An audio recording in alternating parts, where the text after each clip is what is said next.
Hello everyone, I hope you all are fine.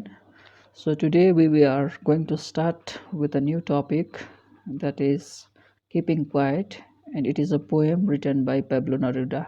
So Pablo Neruda चाहिँ प्राय विशेष chilli चाहेलको हुँदाखेरि चाहिँ उसलाई चिलियन पोएट पनि भन्छ अनि उसले एउटा नोबेल पुरस्कार अथवा नोबेल प्राइज पनि पाएको थियो 1971 मा र ऊ 1904 मा जन्मेको थियो अनि 1973 मा उसको निधन अथवा मृत्यु भएको थियो.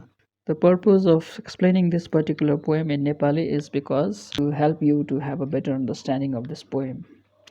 र यसको लागि चाहिँ म नेपालीमा पनि तिमीहरूलाई एक्सप्लेनेसन गर्न कोसिस गरिरहेछु. So in the first stanza we have the poet says, "Now we will count to 12 and we will all keep still. For once on the face of the earth, let's not speak in any language. Let's stop for 1 second and not move our arms so much." So यहाँनिर पोएटले के भन्दैछ भन्दाखेरि एकछिन अथवा समयको अथवा घडीको 12 घण्टामा कुनै एउटा समय चाहिँ हामी केही काम नगरी बसौँ, हामी स्टिल बसौँ अथवा अचल भएर बसौँ. सो यो 12 अथवा 12 ले के पनि रिप्रेजेन्ट गर्न सक्छ भन्दा घडीको 12 घण्टा अथवा 12 महिनालाई रिप्रेजेन्ट गर्न सक्छ. For once on the face of earth, let's not speak in any language. So as we know, language creates barrier. So language अथवा भाषाले जहिले पनि हामीमा के ल्याउँछ, युनिटी ल्याउँदैन. कारण हामीले एकजनाको भाषा सायद अर्को स्टेटको अर्को राज्यको भाषासँग अथवा एउटा देशको मान्छेको भाषा अर्को देशको मान्छेको भाषासँग मिल्न नसक्ला. त्यही कारण हामीले एकअर्कामा अन्डरस्ट्यान्डिङ कहिले पनि हुँदैन. सो ल्याङ्ग्वेजले एउटा भिन्नता जहिले पनि ल्याइरहेको हुन्छ. सो हामीले बोल्ने भाषा नबोलेर हामी के को भाषामा चाहिँ हामी युनाइटेड अथवा एकता ल्याउन सक्छ भने it is the language of silence. हामी शून्यता अथवा साइलेन्सको भाषामा चाहिँ हामी एकता हुन सक्छौँ. And not move our arms so much. हामी जति पनि हामी परिश्रम गर्छौँ, हाम्रो हातहरू होइन नङ्ग्रा खियाएर हातहरू खियाएर हामी काम गर्छौँ. जति पनि काम गर्छौँ त्यसले जहिले पनि हामी के भइरहेको हुन्छ, प्रकृतिलाई दूषित पार्ने प्रदूषित पार्ने कामहरू हामी कहिले पनि गरिरहेका हुन्छौँ. सो यहाँनिर पोएटले भन्दैछ हामी जति पनि हामी काम गर्छौँ अथवा हामी गाडी चालकहरूले गाडी चलाउँदा जहिले पनि पोल्युसन क्रिएट गरिरहेको हुन्छ. फ्याक्ट्रीमा काम गर्ने मान्छेहरूले जति फ्याक्ट्रीमा काम गर्यो उनीहरूले पनि पोल्युसन क्रिएट गरिरहेको हुन्छ. अथवा हामीले आर्मीहरू जो बोर्डरमा छ उनीहरूले एकअर्कामा फाइट गरिरहेको हुन्छ, वार गरिरहेको हुन्छ. सो एकछिन भए पनि त्यो वार स्टप गऱ्यो भने, एकछिन भए पनि चालकहरूले गाडी कुदाउनु बन्द गर्यो भने चाहिँ प्रकृतिलाई पनि अलिकति रिभाइभ हुने अथवा प्रदूषणबाट हामी जोगाउन सक्छौँ. So in the second stanza, the poet says, "It would be an exotic moment. Without rush, without engines, we would all be together in a sudden strangeness. Fishermen in the cool sea would not harm whales, and the man gathering salt would look at his hurt hand." So यहाँनिर basically second stanza मा what the poet is trying to say is it would be an exotic moment. यो चाहिँ एकदमै रमाइलो समय हुन्थ्यो अरे. कुन चाहिँ समय? जब हामी साइलेन्समा बस्छौँ. कारण जति पनि साइन्टिस्टहरूले अथवा ठुल्ठुलो वैज्ञानिकहरूले जति पनि डिस्कभर गर्यो उनीहरू जहिले पनि साइलेन्समा गर्यो है. जति पनि हामी स्वर गर्छौँ, हल्ला गर्छौँ, हामीले आफूलाई बुझ्न सक्दैनौँ. सो विदाउट रस, विदाउट इन्जिन्स, र एकछिन भए पनि साइलेन्स हुन्थ्यो है. हामी कल्पना गर्न सक्छौँ कि सहर बजारतिर गाडी जति कुद्छ है, हर्न बज्छ अथवा इन्जिन्सहरू बज्छ, कति इरिटेटिङ साउन्डहरू आउँछ है.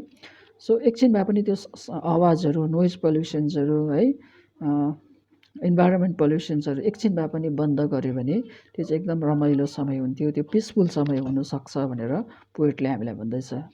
We would all be together in a sudden strangeness. Strange भनेको अचम्म, अचम्म त हुन्थ्यो है, मान्छेले काम नगर्दा, फ्याक्ट्रीहरू बन्द हुँदा, गाडी बन्द हुँदाखेरि चाहिँ अचम्मको समय जस्तो लाग्छ।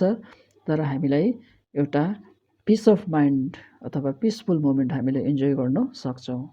फिसरम्यान in the cold sea would not harm whales भनेको चाहिँ जति पनि मछुवाराहरू छ है, जसले माछा मारेर आफ्नो जीविका चलाउँछ, उनीहरूले जीविका त चलाइरहेको छ, तर अर्कोपट्टि के भइरहेको छ भन्दा एक्वेटिक एनिमल्सहरू है, माछाहरू, वेल्सहरू चाहिँ अब समुद्रबाट दुर्लभ भएर जाँदैछ, उनीहरू हराइसकेको छ।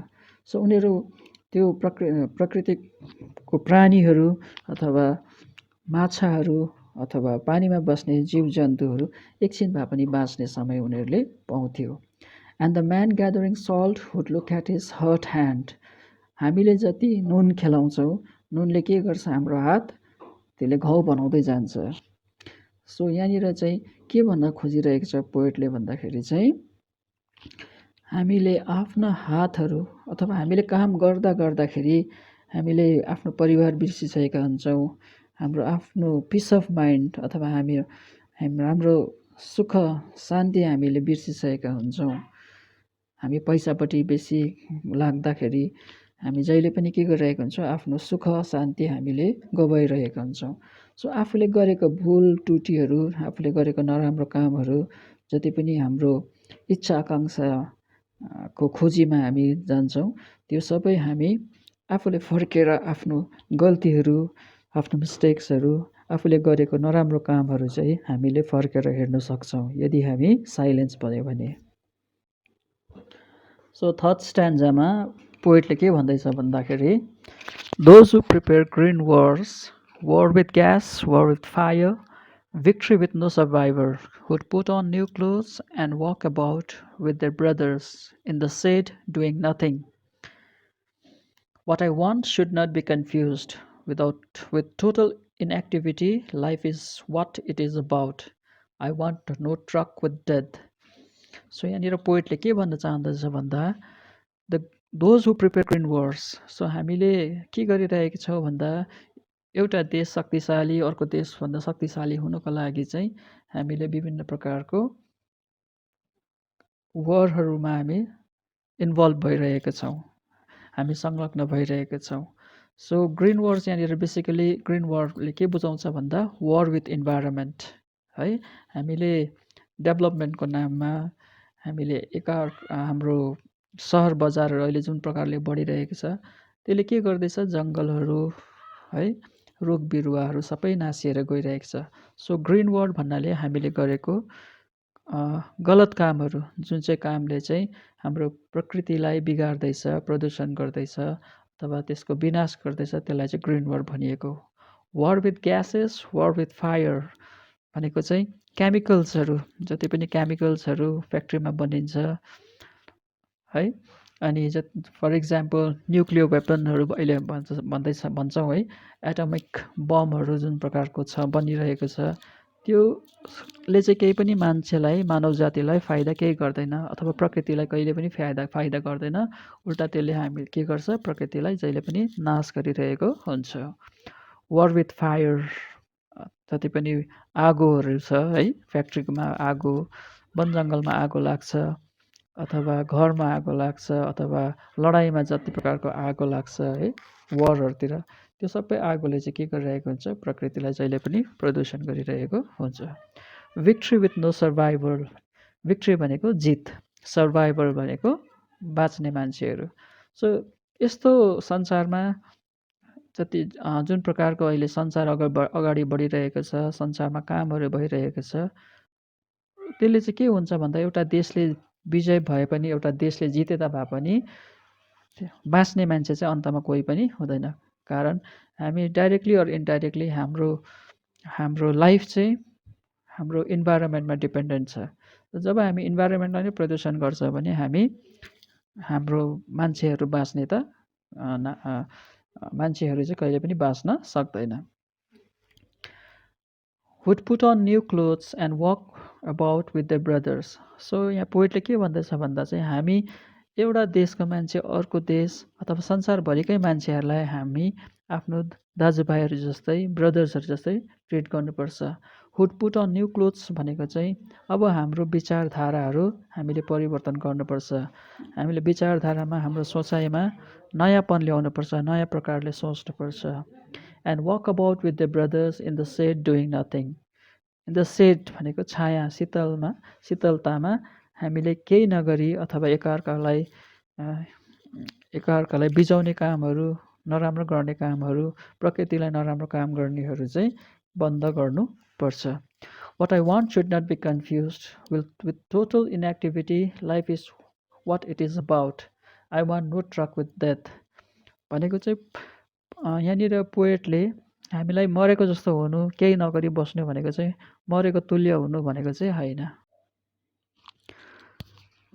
In the fourth stanza, the poet writes, if we were not so single-minded about keeping our lives moving, and for once could perhaps a huge silence might interpret this sadness of never understanding ourselves and of threatening ourselves with death.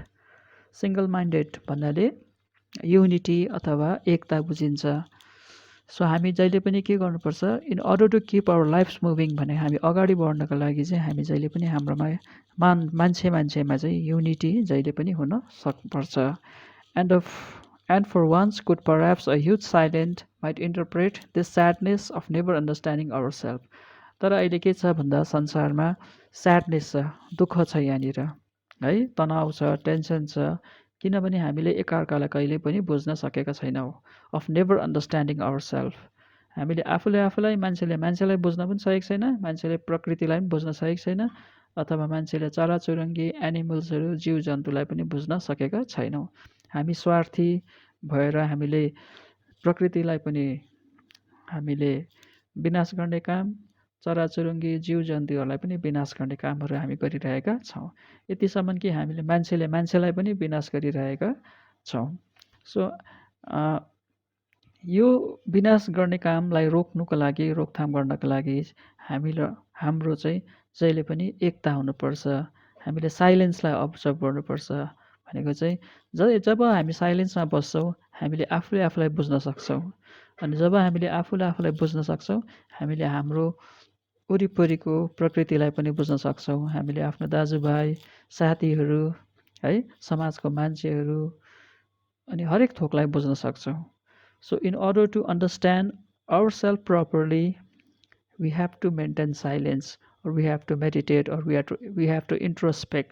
Introspect भन्नाले चाहिँ आफूलाई भित्र हेर्ने काम, आफ्नो मनलाई झाक्ने काम है।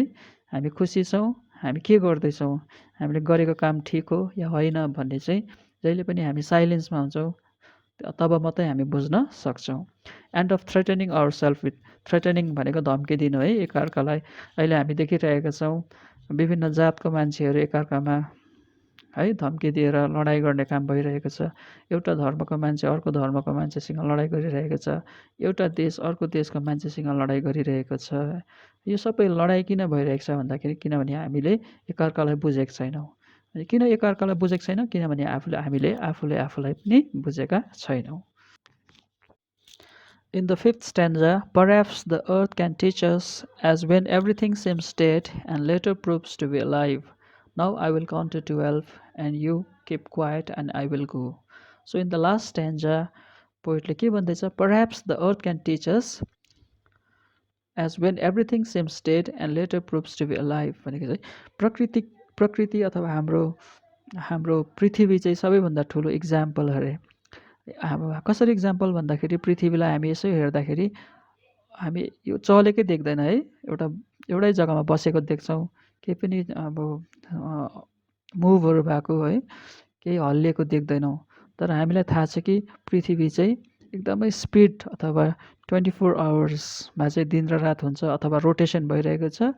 अनि सिजन चेन्ज किन हुन्छ, रेभोल्युसन पनि भइरहेको हुन्छ।